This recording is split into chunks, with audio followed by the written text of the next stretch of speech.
নমস্কার বন্ধুরা, কেমন আছেন? আশা করছি অনেক ভালো আছেন। আমি আজকে আপনাদের সামনে একটা নতুন গল্প নিয়ে চলে এলাম। চলুন আর বেশি লেট না করে আজকের গল্প আমি শুরু করলাম। আমি সঞ্জীব।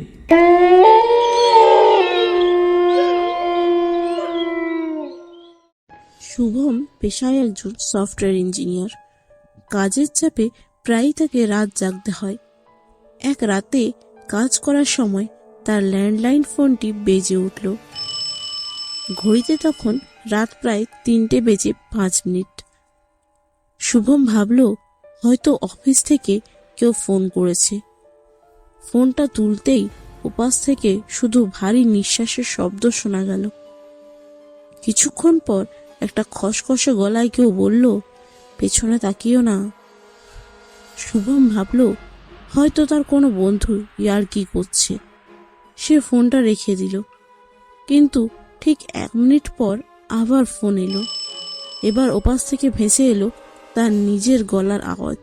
একদম হুবহু শুভমের মতো শব্দে কেউ বলল, তুমি কি জানো আলমারি ভেতরে কে লুকিয়ে আছে? তুমি কি জানো তোমার খাটের নিচে কেন এত ঘন অন্ধকার? এবার শুভম ঘামতে শুরু করলো। সে সাহসী হওয়ার চেষ্টা করলো।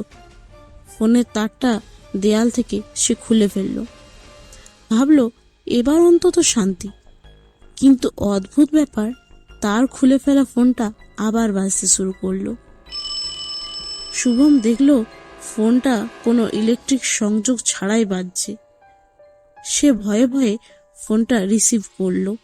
একদম হুবহু শুভমের মতো শব্দে কেউ বলল, তুমি কি জানো আলমারি ভেতরে কে লুকিয়ে আছে?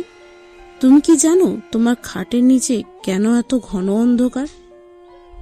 এবার শুভম ঘামতে শুরু করলো। সে সাহসী হওয়ার চেষ্টা করলো। ফোনের তারটা দেয়াল থেকে সে খুলে ফেললো। ভাবলো এবার অন্তত শান্তি। কিন্তু অদ্ভুত ব্যাপার, তার খুলে ফেলা ফোনটা আবার বাজতে শুরু করলো। শুভম দেখলো ফোনটা কোনো ইলেকট্রিক সংযোগ ছাড়াই বাজছে। সে ভয়ে ভয়ে ফোনটা রিসিভ করলো। শুভমের রুমমেট যখন সকালে ঘরে ঢুকলো, সে দেখলো ঘর একদম পরিপাটি, কিন্তু শুভম কোথাও নেই। শুধু তার ল্যাপটপের স্ক্রিনে একটা ভিডিও পজ করা ছিল। ভিডিওতে দেখা যাচ্ছিল শুভম একা একা সোফায় বসে আছে, আর তার চারপাশ দিয়ে অন্তত 10টি অদৃশ্য হাত তাকে জড়িয়ে ধরেছে। কিন্তু সবচেয়ে ভয়াবহ দৃশ্য ছিল টেবিলের ওপর রাখা সেই পুরনো ল্যান্ডলাইন ফোনটি। সেটি থেকে কাঁচা রক্ত চুইয়ে চুইয়ে মেঝেতে পড়ছিল।